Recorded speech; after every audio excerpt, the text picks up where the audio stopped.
વિજયભાઈ કે કુંડળ ગામ થી 3 મહિના મારી પાસે આવ્યા હતા ભાઈ. શું કહું? અને વિજયભાઈ બેઠકે બંધ થઈ જતી 10:30 નો ટાઈમ થઈ ગયો રાતે. કારણ કે 36 કલાક બેહું છું ભાઈ. પૂછો શું કહું? શું થશે મારી પ્રજાનું શું થશે એવો કદી વિચાર નથી કર્યો. બરોબર 10:30 વાગ્યા હતા ભાઈ. બેઠક પૂરી થઈ જઈ હતી અને એક દીકરી રોતી રોતી આવી. ખોટું નીકળે માથું ઉતારી મારા મહાદેવના ચરણમાં નાખી દેવાનું. અમરભાઈ હા બાપા. પણ રોતી રોતી આવી ભાઈ. અને મને કે દેવના ઘરનો વખો આવ્યો છે ભાઈ. એટલે કીધું શું થયું ભાઈ? કે મારો ભાઈ હતો ને એને કદાચ નાગ આપડી ગયો છે. શું કહું છું ભાઈ? તો ઠીક ગમનભાઈ, પણ 24 કલાક થી દવાખાને પડ્યા છે ભાઈ. અને ડોક્ટર એવું કે છે કોબરા છે ભાઈ. શું કહું?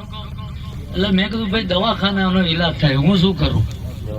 કે કદાચ તમારો મહાદેવ પાદરો હશે ભાઈ, અને કદાચ 4 આંગળીની પુને બોલતી હશે. પિન્ટુભાઈ ખોટું જ બોલતો નહીં ને ભાઈ? સાચો દાદા સાચું. એટલે ગમનભાઈ દીકરીની આંખમાંથી ગમે એ નાચની હોય, મેં તો મારી દીકરી જ માની છે ભાઈ. એટલે એક આંખમાં શ્રાવણ અને એક આંખમાં ભાદરવો ગમનભાઈ. સાચો દાદા.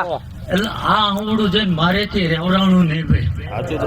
એટલે મેં મારા ધર્મના થાકેલો તો હતો, પણ મારા ધર્મના દીવા હું નજર કરી. કળિયુગ છે ભાઈ. હા બાપા.